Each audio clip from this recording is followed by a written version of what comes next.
শীতকাল হোক বা গ্রীষ্মকাল, বৃষ্টি হোক বা ঝড়, রবিবারের সন্ধ্যা মানে তারানাথ তান্ত্রিকের বাড়িতে গল্পের আসর বসবেই। রবিবারের সন্ধ্যায় আমাকে আর কিশোরীকে গল্প বলাটা আর তারানাথের থেকে গল্প শোনাটা উভয়েরই একটা অভ্যাসে দাঁড়িয়ে গেছে। আমাদের যেমন গল্প না শুনলে ভালো লাগে না, ঠিক তেমনি তারানাথেরও আমাদের গল্প না বলতে পারলে ভালো লাগে না। তাই প্রতি রবিবারের ন্যায় এ রবিবারেও তারানাথের বাড়িতে এসে উপস্থিত হলাম আমরা। তারানাথের বাড়িতে গিয়ে দেখলাম আগে থেকে কিছু ছোট ছোট বাচ্চারা তারানাথকে গোল করে বসে আছে। আমাদের দেখেই তারানাথ বাচ্চাদেরকে দেখিয়ে বলল, আরে মানিক যে, আসো আসো, আজকে তোমাদের সাথে সাথে এরাও গল্প শুনতে এসেছে। ব্যাপারটা আমাদেরও বেশ ভালো লাগলো। ওদের পাশে গল্প শুনতে বসে আমরাও যেন ফিরে গেলাম আমাদের শৈশবে। তারানাথের মেয়ে চারি এইমাত্র চপ আর মুড়ি দিয়ে গেল। চপ আর মুড়ির পাত্র বাচ্চাদের সামনে আসতেই কে আগে গিয়ে বড় চপটা তুলে নেবে তাই নিয়ে তাদের মধ্যে একটা হুড়োহুড়ি বেঁধে গেল।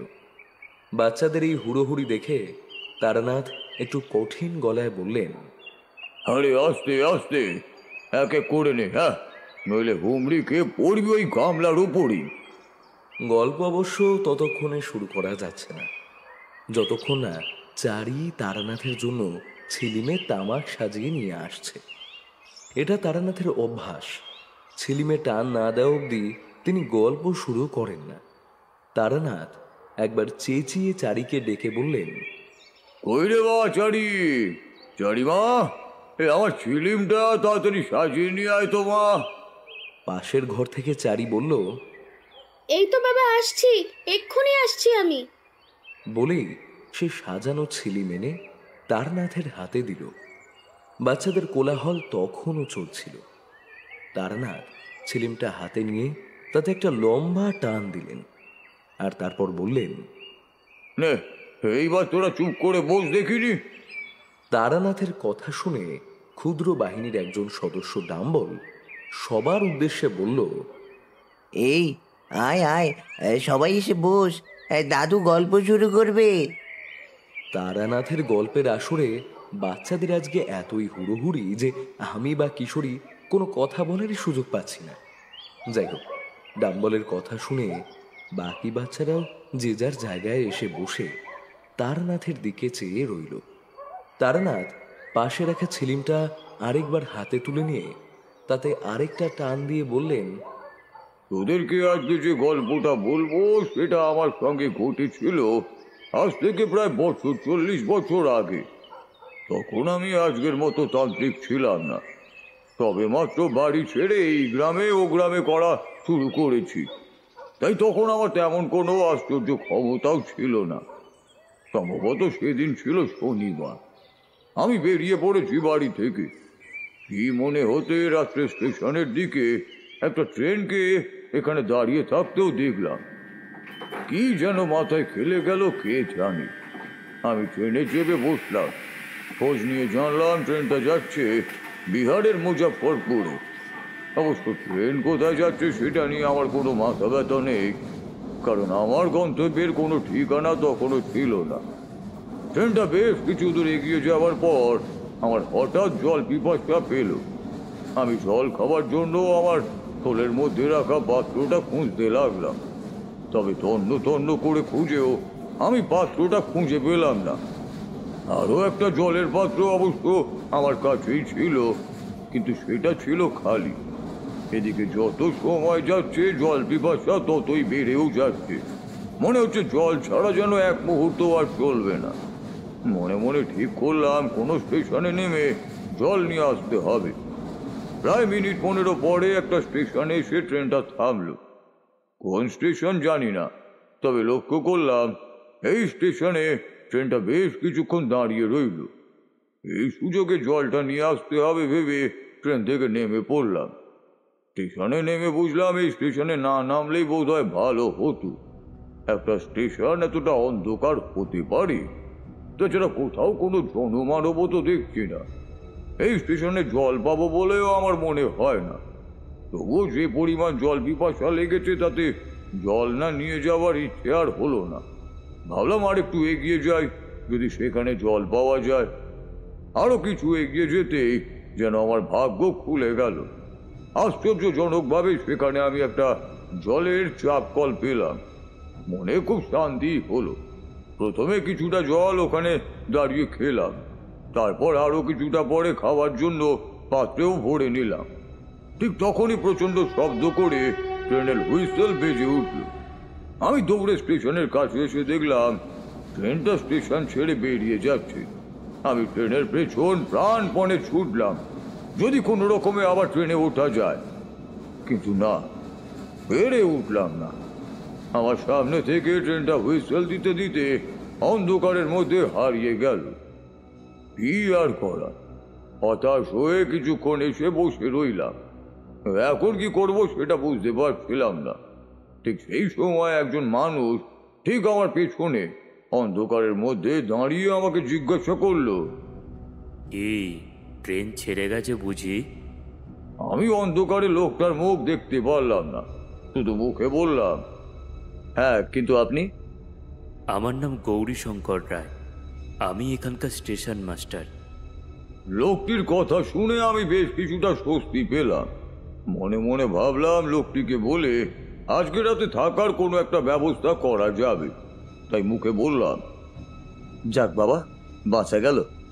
স্টেশন মাস্টার গৌরীশঙ্কর বাবুর কাছে খোঁজ নিয়ে জানতে পারলাম কাল সকালের আগে আর কোনো ট্রেন নেই। অবশ্য ট্রেন না থাকলেও আমার কোনো সমস্যা নেই, রাতটা কোনো রকম ভাবে কাটাতে পারলেই হলো। আমি যে ব্রাহ্মণ স্টেশন মাস্টারকে সেই পরিচয় দিতে তিনি স্টেশনের বিশ্রামাগারে আজকের রাতটা কাটিয়ে দেওয়ার প্রস্তাব দিলেন। স্টেশন মাস্টার তার এক লোককে পাঠালেন আমাকে বিশ্রামাগারে ঘরটা দেখিয়ে দিতে। সে বিশ্রামাগারের ঘরটা দেখিয়ে দিয়ে সামান্য কিছু শুকনো মুড়ি আর একটু জল দিয়ে গেল। যেমন স্টেশন তেমনই তার বিশ্রামাগার, ছোটখাটো একটা ঘর। দেওয়াল থেকে চুন খসে পড়ছে, তাদের কার্নিশে মাকড়সার জাল জমেছে। আমার আগে যে শেষ কবে কেউ এই বিশ্রামাগারে বিশ্রাম নিয়েছিল তা বোধ হয় ভেবেও বলা যাবে না। একটু আগে স্টেশন মাস্টারের লোক এসে আমাকে একটা তেলের বাতি দিয়ে গেছে। তার আলোতেই যেটুকু সম্ভব ঘরটাকে থাকার উপযুক্ত করে নিলাম। তারপর হাত মুখ ধুয়ে নিয়ে স্টেশন মাস্টারের দেওয়াই শুকনো মুড়িগুলো খেয়ে নিলাম। তারপর জল খেয়ে দুটো চেয়ার পাশাপাশি সাজিয়ে কোন রকমে একটা শোয়ার মতন ব্যবস্থা করে নিলাম। তেলের বাতিটা যতটা সম্ভব কমিয়ে দিয়ে ওই চেয়ারের উপর শুয়ে চোখ বন্ধ করলাম। কিছুক্ষণের মধ্যেই কানের ধারে শুরু হলো মশাদের গুনগুন শব্দ আর বেদনাদায়ক কামড়। মাঝে মাঝে দেহের বিভিন্ন জায়গায় মশা কামড়াতে লাগলো আর হাত দিয়ে শব্দ করে তাদের মারতে লাগলাম। ঠিক তখনই মনে হলো যেন কেউ এদিকে এগিয়ে আসছে। তার পায়ের শব্দ বোঝা যায়। ধীরে ধীরে সেই বিশ্রামাগারের দিকেই এগিয়ে আসছে। এবার লোকটি দরজার সামনে এসে দাঁড়িয়েছে। বাতির আলো এতটা কম যে দূর থেকে তার মুখ দেখা যায় না। আমি হুড়মুড়িয়ে উঠে বসে জিজ্ঞাসা করলাম, কে কে ওখানে? আমি স্টেশন মাস্টার গৌরীশঙ্কর রায়। ও, গৌরীশঙ্কর বাবু, আপনি আসুন আসুন, কিছু বলবেন নাকি? ভাবলাম আপনার সাথে একটু আলাপ করে আসি, আর এটাও জিজ্ঞেস করতে এলাম যে আপনার কোনো অসুবিধা হচ্ছে কিনা।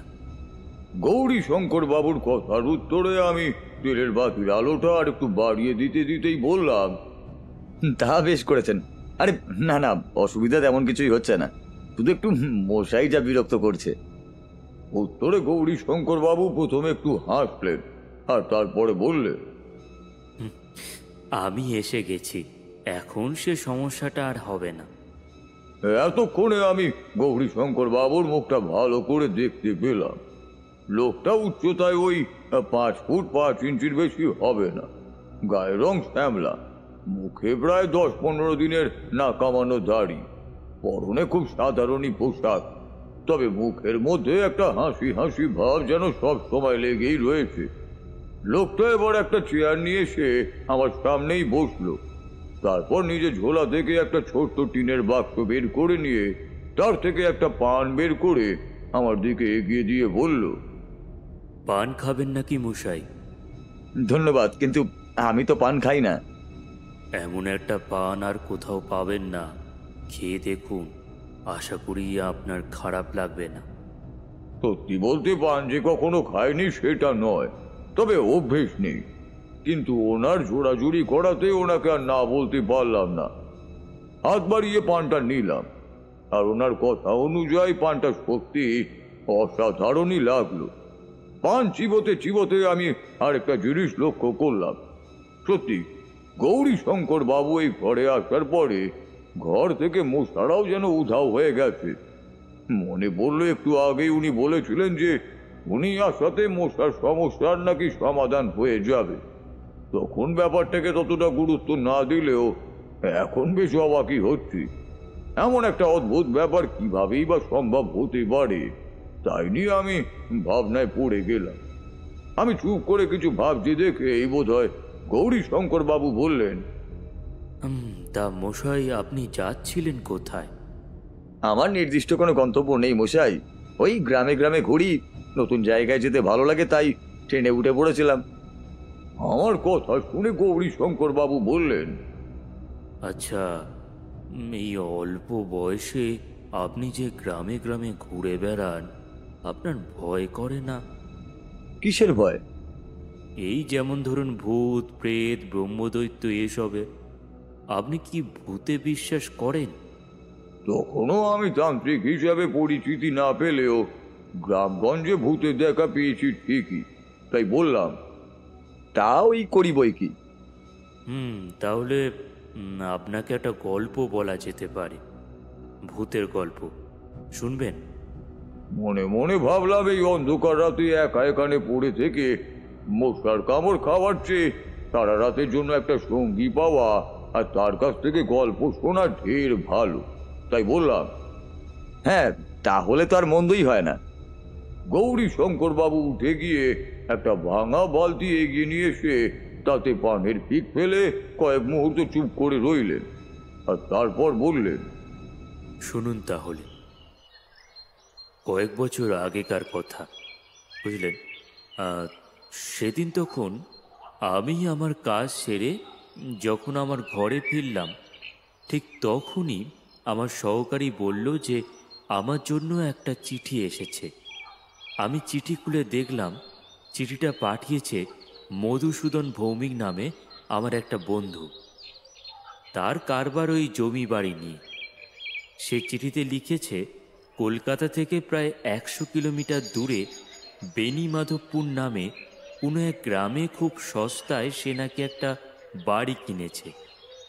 বাড়িটা এত সস্তায় পাওয়া আনন্দের, সেই জন্য সে বাড়িতেই আমাদের সব বন্ধুদের জন্য একটা আমোদ প্রমোদের ব্যবস্থা করেছে। এবং চিঠিতে বিশেষভাবে এটাও লিখেছে আমি যেন অবশ্যই সেখানে যাই। চাকরিতে যুক্ত হওয়ার পর থেকে অনেক দিন হলো আমারও বন্ধু বান্ধবের সঙ্গে দেখা হয় না, তাই ঠিক করলাম একটা দিন না হয় ঘুরেই আসব। সেই মতোই নির্দিষ্ট দিনে বেরিয়ে পড়লাম বেনিমাধবপুরের উদ্দেশ্যে। মধুসূদন চিঠিতে ঠিকানা লিখে দিয়েছিল, তাই ঠিকানা খুঁজে পেতেও কোনো অসুবিধা হলো না। বেনিমাধবপুর গ্রামে যখন পৌঁছালাম তখন আকাশে জমে আছে ঘন কালো মেঘ। কিছুক্ষণ আগে যে একবার বৃষ্টি হয়ে গেছে, গ্রামের মাটির রাস্তায় জমে থাকা জল কাদা দেখে তা বেশ বোঝাই যায়। হাত ঘড়িতে দেখলাম বিকেল 5:25 হয়েছে। এতক্ষণ নিশ্চয়ই বাকিরা সবাই পৌঁছে গেছে। চিঠিতে লেখা ছিল যে বাড়িটির নাম শান্তি নিবাস, তবে এখানে এসে বুঝলাম গ্রামের মানুষ সবাই ওটাকে অশান্তি নিবাস বলে বিদ্রূপ করে। কাঁচা রাস্তায় সোজা কিছু দূর হেঁটে রাস্তায় দাঁড়িয়ে থাকা এক বৃদ্ধকে জিজ্ঞেস করলাম, এই যে দাদু শুনছেন, আপনি কি বলতে পারবেন শান্তিনিবাসটা কোন দিকে? শান্তিনিবাস? শান্তিনিবাস কোথায় তা জানি না বাপু, তবে অশান্তি নিবাসটা ওই দিকে। না মানে ঠিক বুঝলাম না, এমন কেন বলছেন? বলবো না তো আর কি করব। গ্রামের মানুষদের সমস্ত শান্তি নষ্ট করে দিল ওই শান্তিনিবাস। তারপরেও ওটাকে শান্তিনিবাস বলবো? রাত হলেই ওই ভুতুড়ে বাড়ি থেকে কান্নার শব্দ ভেসে আসে, আমাদের ঘুমোতে দেয় না। মদন আর ফটিককে তো খেয়ে গেল ওই ভূতেই, আর বাবুরাও এসেছে ওখানে ফুর্তি করতে। মরবে, সব মরবে। আমি তখন বুঝলাম এনার সাথে বেশি কথা বলে লাভ নেই। বয়স্ক মানুষের মধ্যে এসব অন্ধবিশ্বাস থাকা স্বাভাবিক, তাই হয়তো এসব বলছেন। এনাকে বেশি না ঘাঁটিয়ে সামনে অন্য কারোর কাছে জিজ্ঞেস করে নেব, এ কথা ভাবলাম বটে, তবে অন্য কারোর কাছে আর জিজ্ঞাসা করার প্রয়োজন হলো না। আর একটুখানি সামনে হেঁটেই বাঁদিকেই দেখলাম একটা বড় বাড়ি। তারই সামনের ফলকে বড় করে লেখা শান্তিনিবাস। সামনে এসে বুঝলাম বাড়িটার ব্যাপারে মনে মনে যেটা কল্পনা করেছিলাম, বাড়িটা তার চেয়েও কয়েক গুণ বেশি সুন্দর। অনেকখানি জায়গা নিয়ে একটা দোতলা বাড়ি, সামনে বেশ খানিকটা জায়গা, তারই মাঝ বরাবর একটা সিমেন্টের তৈরি রাস্তা। রাস্তার দুপাশে সবুজ ঘাসের আস্তরণ। বাড়ির দক্ষিণ দিকে আছে একটা ছোট্ট পুকুর, আর পিছন দিকটায় একটা বাগান, যেখানে শোভা পাচ্ছে আম, জাম, কাঁঠাল, বিভিন্ন প্রজাতির গাছ। আমি এগিয়ে গিয়ে দরজায় কড়া নাড়তেই মধুসূদন নিজে এসে দরজা খুলে দিল। বাড়িতে ঢুকে দেখলাম যা ভেবেছিলাম তাই। আমি বাদে সবাই চলে এসেছে। সবাই বলতে ওরা 4 জন: মধুসূদন, চিন্ময়, অনন্ত, গণেশ আর আমি। ওরা দেখলাম আমাকে পেয়ে খুবই খুশি হয়েছে। অনেকদিন পর বন্ধুদের পেয়ে আমিও খুশি হয়েছি বৈকি। আর সেই খুশিতে আমরা সবাই মেতে উঠলাম। আমাদের হাতে বিদেশি পানীয় আর সামনে রাখা নানা রকমের ফল। আমরা সবে আমাদের পানীয়তে এক চুমুক দিয়েছি, এমন সময় মনে হলো বাইরে থেকে আমাদের কেউ ডাকছে। আমরা সবাই মিলে একসাথে বাইরে এসে দেখলাম ঠিক সামনে কয়েকজন লোক দাঁড়িয়ে রয়েছে। তাদের মধ্যে সবার আগে একটা বয়স্ক লোক দাঁড়িয়েছিলেন। তিনি বললেন, আমার নাম প্রমোদ নাথ চৌধুরী, আমি গ্রামের মোড়ল। আপনাদের মধ্যে মধুসূদন বাবু কে? আমার নামই মধুসূদন ভৌমিক। বলুন কি বলবেন। আসুন, ঘরে আসুন, ঘরে এসে বসুন। না না, ও বাড়িতে আমরা যাব না। আমি এখানে দাঁড়িয়েই আপনাদের সঙ্গে কথা বলছি। এইটুকু বলে বৃদ্ধ লোকটি কিছুক্ষণ চুপ করে থেকে এদিক ওদিকে যেন দেখে নিল। তারপর মধুসূদনকে উদ্দেশ্য করে বলল, আপনি যে এই বাড়িটা কিনেছেন, তা আপনি কি এই বাড়ির ইতিহাস জানেন? না জেনে বুঝে এই বাড়িটা কেনা আপনাদের একদম উচিত হয়নি। এই গ্রামে যে কোনো মানুষের কাছে জিজ্ঞেস করলে জানতে পারবেন যে এই বাড়িটা তাদের কাছে কত বড় একটা আতঙ্ক। রাত হলেই বাড়িতে শুরু হয় ভূতের তাণ্ডব। এই বাড়ি থেকে ভেসে আসে বুক ফাটা আর্তনাদ আর কান্নার শব্দ। তাই বলছি, যত তাড়াতাড়ি সম্ভব আপনার এই বাড়িটা ছেড়ে চলে যান। বৃদ্ধ মোড়লের কথা শুনে মধুসূদন হো হো করে হাসতে লাগলো। সাথে আমরাও একই রকমভাবে হাসতে লাগলাম। আমাদের হাসি দেখে মোড়ল মশাই সহ বাকি লোকগুলো আমাদের দিকে অবাক হয়ে তাকিয়ে রইল। মোড়ল মশাই আরো কিছু বলতে যাচ্ছিলেন, ঠিক তখনই মধুসূদন হাসতে হাসতে বলল, হাসালেন মশাই।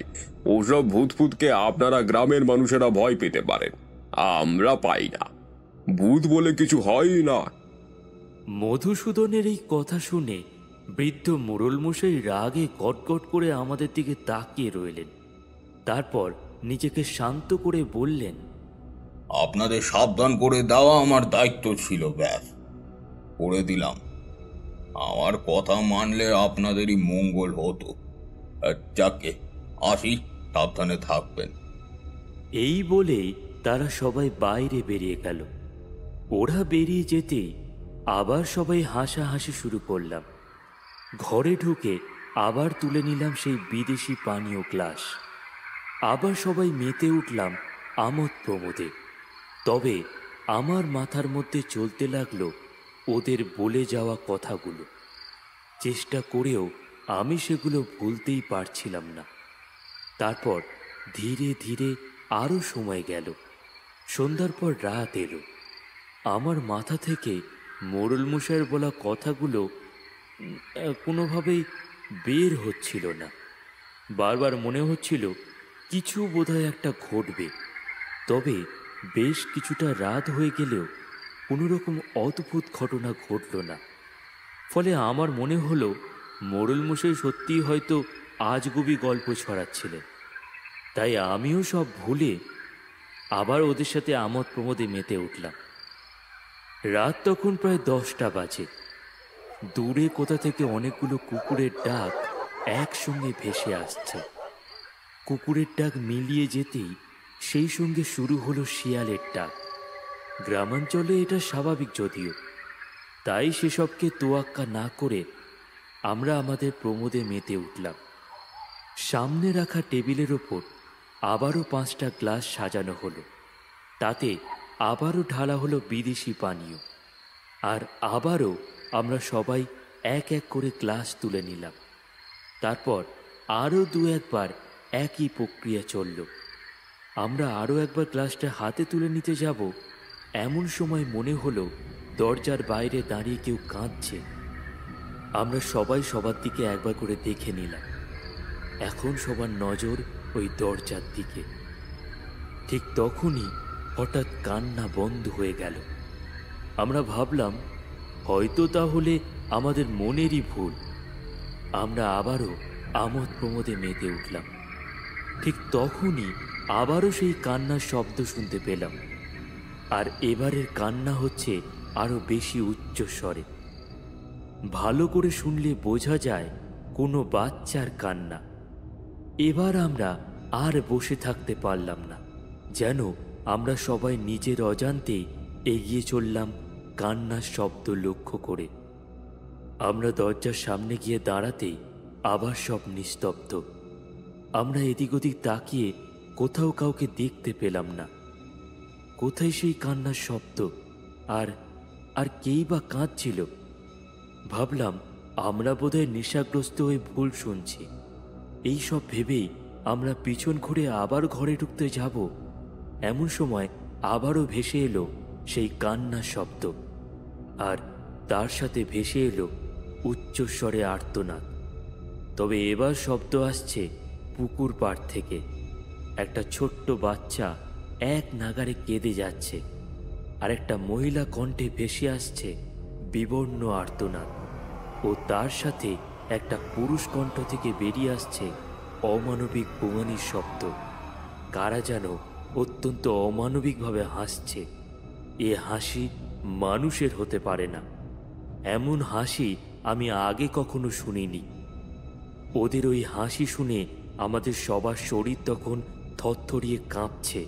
আমাদের দেহের মধ্যে থেকে যেন বয়ে যাচ্ছে হিমালয়ের বরফে গলিত জল। তবু আমরা কোনো ক্রমে সাহস নিয়ে পুকুর পাড়ে এগিয়ে গেলাম। পুকুর পাড়ে যেতেই লক্ষ্য করলাম শব্দগুলো আসছে পুকুরের জলের মধ্যে থেকে। আমরা সামনে এগিয়ে আসতেই সেই শব্দ যেন আরও অনেক গুণ বেড়ে গেল। চিন্ময় আবার পুকুরের জলে হ্যারিকেনের আলো ফেলতেই আমরা সবাই অবাক হয়ে গেলাম। পুকুরের জলের রং টকটকে লাল, আর সেই লাল জলের মধ্যেই দেখলাম 3জন মানুষ অন্য একজন মানুষের বুকের মধ্যে সমানে বসিয়ে যাচ্ছে ছুরির কোপ। যেন 3জন মানুষকে দেখলাম, তাদের মধ্যে একজন পুরুষ, একজন স্ত্রী, আর একজন বাচ্চা।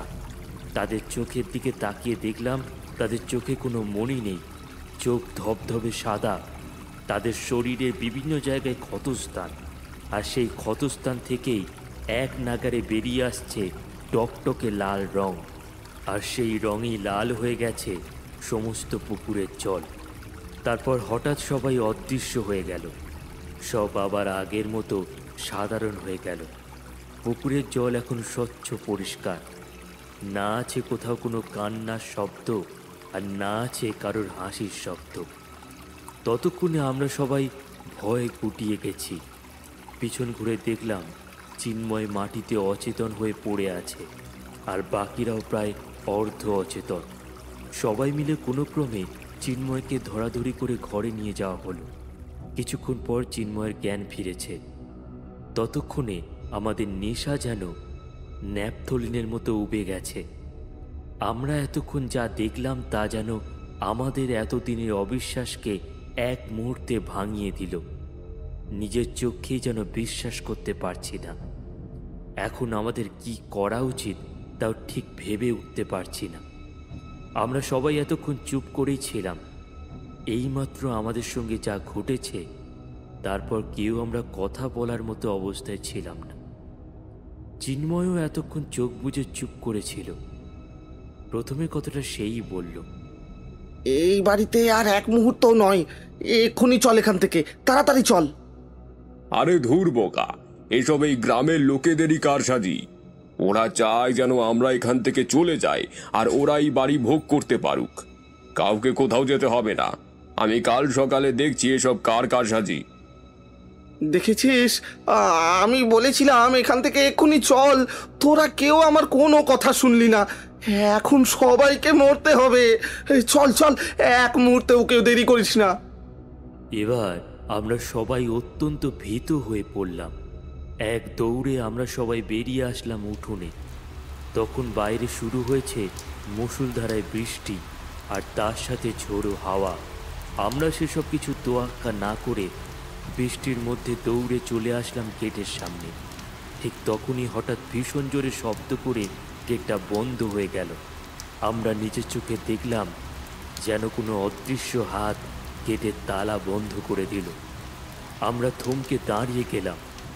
এখন কি করব বুঝে উঠতে পারছি না। এমন সময় আবার শুনতে পেলাম একই সাথে সেই হাসি আর কান্নার শব্দ। আমাদের ঠিক পিছনে দাঁড়িয়ে আছে বাচ্চা মেয়েটা। সে কিছুক্ষণ হাসছে, তারপর আবার কান্না করছে। বাঁদিকে ঘুরে তাকাতেই দেখি সেই পুরুষ আর মহিলা দাঁড়িয়ে।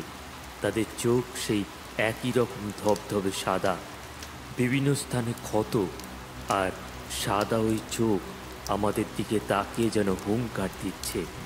আর একই সাথে সেই অতি মানবীয় হাসি হেসেই চলেছে। কি ভয়ঙ্কর তাদের হাসি! সে হাসি শুনলেই হৃদয় কেঁপে ওঠে। আমি দেখলাম মধুসূদন সহ বাকিরা এবার ঘরের দিকে দৌড়তে শুরু করলো। তবে আমি শুধু তাদের দিকে চেয়েই রইলাম। আমি প্রাণপণ দৌড়তে চেষ্টা করছি, কিন্তু আমার পা যেন অসাড় হয়ে গেছে। আমি শত চেষ্টা করেও একটা পাও এগোতে পারছি না। আমি আমার সর্বশক্তি দিয়ে এগোনোর চেষ্টা করছি, কিন্তু পারলাম না। আমার পা দুটো যেন শক্ত পাথরে পরিণত হলো।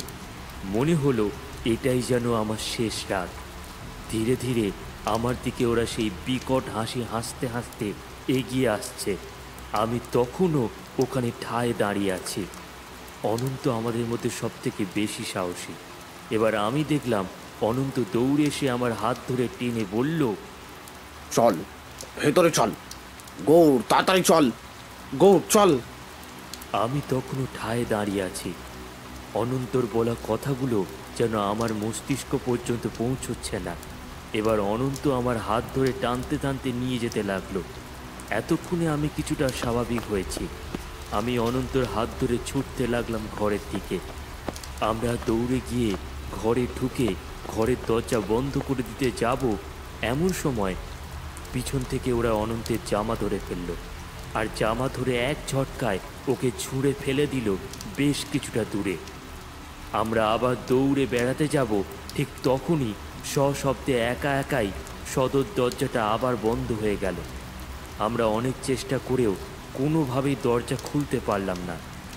জানলার কাছে গিয়ে দেখলাম অনন্ত পড়ে আছে উঠোনের জল কাদার মধ্যে, আর তিন প্রেতাত্মা তাকে তিন দিক দিয়ে ঘিরে ধরেছে। তারা একটু একটু করে এগিয়ে যাচ্ছে অনন্তের দিকে। এবার তারা অনন্তের একদম কাছাকাছি চলে গেছে। মহিলা আর বাচ্চার প্রেতাত্মা গণেশের গলা টিপে ধরেছে, আর পুরুষ প্রেতাত্মা একটা ছুরি নিয়ে এগিয়ে যাচ্ছে অনন্তের দিকে। আমরা প্রাণপণ চেষ্টা করছি দরজা বা জানলা ভেঙে কোনোভাবে বাইরে বেরিয়ে যেতে, কিন্তু কোনো এক অজানা শক্তি আমাদের তা কোনোভাবেই করতে দিচ্ছে না। পুরুষ প্রেতাত্মা একদম কাছে গিয়ে সজোরে একটা কোপ বসিয়ে দিল অনন্তের বুকে। তারপর পরপর আরও কয়েকটি কোপ বসালো তার শরীরের বিভিন্ন জায়গায়। আমরা দূর থেকে দেখছি সে গলা কাটা মুরগির মতো ছটফট করছে, আর সাথে যন্ত্রণায় আর্তনাদ করছে। সে নিজের সর্বশক্তি দিয়ে নিজেকে বাঁচানোর চেষ্টা করেও এই প্রেতাত্মাদের সঙ্গে পেরে উঠছে না। অবশেষে অনন্ত ছটফটানি থামল। চারিদিকটা এখন ভীষণ রকম নিস্তব্ধ। আমাদের চোখে জল চলে এলো। আমাদের চোখের সামনেই আমাদের বন্ধু মারা গেল, আর আমরা কিছুই করতে পারলাম না। সত্যি বলতে আমার নিজেকে বেশি দোষী মনে হলো। আমার জন্যই অনন্ত বাইরে গেছিল, আর শেষমেশ আমার জন্যই ওর প্রাণটা গেল। আমরা আর চুপ করে থাকতে পারলাম না। দরজা আর জানলায় জোরে জোরে ধাক্কা মারতে লাগলাম। ঠিক তখনই হঠাৎ জানলার সামনে 3 প্রেতাত্মা এসে হাজির। তাদের দেখে এবার ভয়ে আমার শরীর ঠান্ডা বরফের মতো হয়ে গেল। তাদের এবার যেন আরো অনেক বেশি ভয়ঙ্কর লাগছে।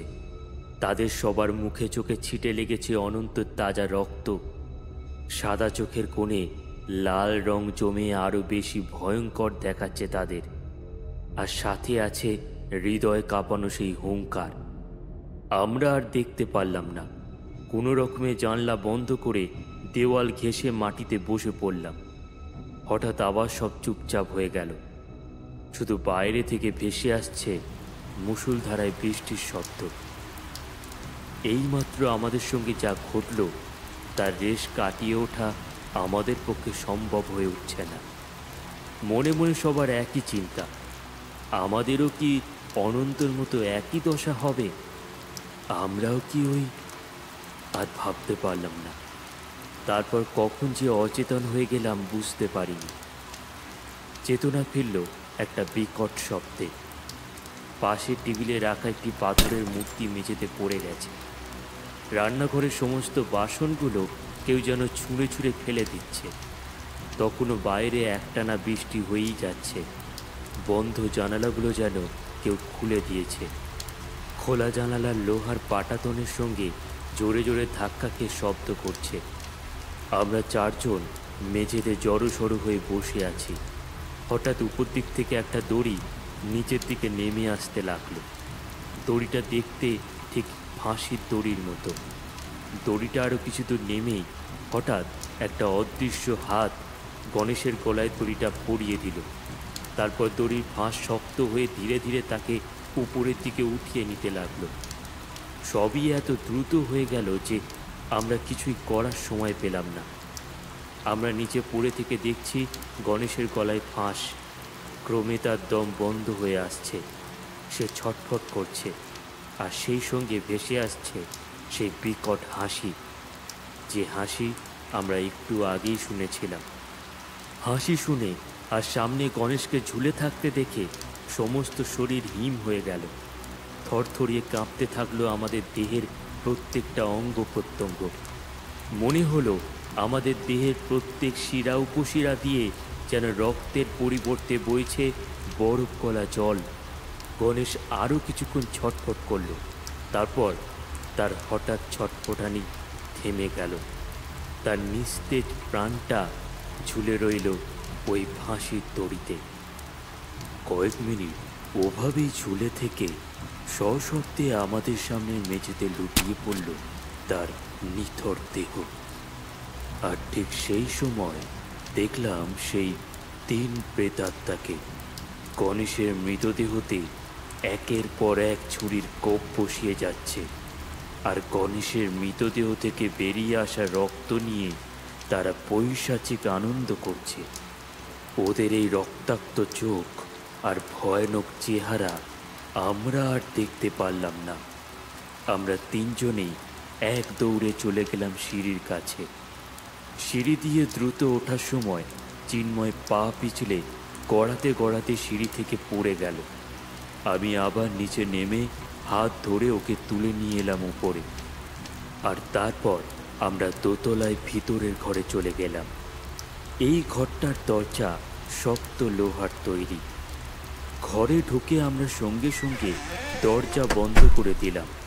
তারপর ঘরের এক কোণে গিয়ে 3 জনে একসঙ্গে জড়োসড়ো হয়ে বসে রইলাম। ছাদের উপর বৃষ্টি পড়ার আওয়াজ শুনে বুঝতে পারলাম বৃষ্টি এখন আগের তুলনায় আরও বেশি মাত্রায় হচ্ছে। হাত ঘড়িতে দেখলাম রাত 12:15 বাজে। আমরা তখনও ভয় কাঁপছি। শরীরের প্রত্যেকটা অঙ্গ প্রত্যঙ্গ থেকে বয়ে যাচ্ছে হিমস্রোত। আমাদের কারোর মুখ থেকেই কোনো রকমের কথা বেরোলো না। দুই বন্ধুকে হারানোর শোক আর নিজেদের প্রাণ হারাবার ভয় আমাদের যেন পাথরের মতন স্তব্ধ করে দিয়েছে। তারপর প্রায় বেশ কিছুক্ষণ কেটে গেছে। এখন আবার সব কিছু শান্ত। ঠিক তখনই নিস্তব্ধ ভেঙে মধুসূদন ভয়ে ভয়ে কাঁদো কাঁদো সুরে বলল, কোন কুক্ষণে যে এই বাড়ি কিনেছিলাম, কেনই বা কারোর কথা বিশ্বাস না করেই বাড়িতে এলাম।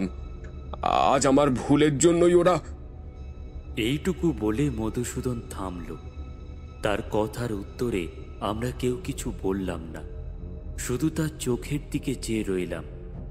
তারপর আমি বললাম, কোনো রকমে আজকের রাতটা কাটাতে পারলেই হয়।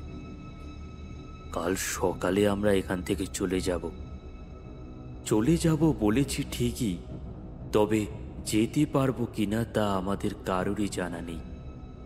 চিন্ময় এতক্ষণ কোনো কথা বলছিল না, শুধু ফ্যাল ফ্যাল করে তাকিয়েছিল আমাদের দিকে। তার চোখের ওই চাহনি দেখলেই বোঝা যায় সে ভীষণ পরিমাণে ভয় পেয়েছে। ভয় যে আমরাও পেয়েছি তাতে কোনো সন্দেহ নেই, তবে এটুকু আশ্বস্ত হলাম এই কারণে যে প্রায় 1 ঘন্টা হয়ে গেছে আর কোনো ভৌতিক কর্মকাণ্ড হয়নি। এতক্ষণ নিজেদের প্রাণ বাঁচবে কিনা তা নিয়ে একটা ভয়ের মধ্যে ছিলাম, তবে এখন একটু একটু করে আমরা স্বাভাবিক হচ্ছি। আর আমরা যতই স্বাভাবিক অবস্থায় ফিরে আসছি, ততই যেন বন্ধু হারানোর দুঃখ আমাদের ততই বেড়ে চলেছে। এই তো কিছুক্ষণ আগেও সবকিছু ঠিকই ছিল। আমরা 5 বন্ধু কত মজা করছিলাম, আর এখন তার মধ্যে 2 জন আর নেই। এটা ভাবতেই আমাদের কান্না পেয়ে যাচ্ছে। কিছুক্ষণ আগেও কি আমরা ভেবেছিলাম যে আমাদের সঙ্গে এমন একটা ঘটনা ঘটবে, আর সেই ঘটনায় আমরা আমাদের বন্ধুদের হারাবো? আজ সন্ধ্যার আগে পর্যন্ত তো আমরা প্রেতাত্মায় বিশ্বাসই করতাম না, আর এখন কয়েক ঘন্টা পরে সেই প্রেতাত্মাই আমাদের জীবন শেষ করে দিতে চাইছে। জীবনে কোনোদিনই ভাবিনি যে আমরা কখনো এমন ঘটনার সম্মুখীন হব। আমাদের জীবনে এমন কোনো ঘটনা ঘটবে যে আমাদের জীবনকে তছনছ করে দেবে। আমরা এখান থেকে বেঁচে ফিরতে পারবো কিনা জানি না। আর যদি ফিরেও যাই, শহরের যুক্তিবাদী মানুষেরা কি আমাদের এই কাহিনী বিশ্বাস করবে, নাকি খুনের দায়ে আমাদেরই সন্দেহ করে জেলে ঢুকিয়ে দেবে? জানি না। এসব কোনো প্রশ্নের উত্তর আমাদের কাছে এখন নেই। তবে ভূতের হাতে প্রাণ দেওয়ার থেকে জেলে থাকা অনেকই ভালো। কোনো উপায় এখান থেকে বেঁচে ফিরতে পারলে হয়। আরও প্রায় ঘণ্টাখানেক কেটে গেছে। ঘড়ির কাঁটায় এখন 2:20 এখন আমরা অনেকটাই নিশ্চিন্ত, কারণ প্রায় 2 ঘন্টা হয়ে গেছে। এর মধ্যে আমাদের আর কোনো ভৌতিক কর্মকাণ্ডের সম্মুখীন হতে হয়নি। চিন্ময়কে দেখলাম সে ঝিমোচ্ছে। মধুসূদনকে দেখলাম একই রকমই অবস্থা। আসলে এতক্ষণ সবাই প্রাণ ভয়ে ছিল, তাই অনেক দৌড়াদৌড়ি করার পরেও কষ্টটা বুঝতে পারিনি। কিন্তু এবার কিছুটা নিশ্চিত হওয়ার পর এখন কিছুটা তন্দ্রা ভাব এসেছে। আমি আবারও মনে মনে ভাবতে লাগলাম, অর্ধেকটা রাত কেটে গেছে। কোনো ক্রমে যদি আর অর্ধেকটা রাত কাটিয়ে দেওয়া যায়, তাহলে প্রাণটা নিয়ে ফিরে যাওয়া যাবে। ওদের দুজনকেই দেখলাম ওরা দেওয়ালে হেলান দিয়ে চোখ বুজে আছে। আমার চোখও এবার বন্ধ হয়ে গেল। তন্দ্রাভাব কাটল কিছুক্ষণ পর হঠাৎ ঝড় শুরু হওয়াতে। খোলা জানালার পাল্লা সশব্দে ধাক্কা খেতে লাগল। হাওয়ার দাপটে বাগানের গাছগুলো জোরে জোরে দুলতে লাগলো।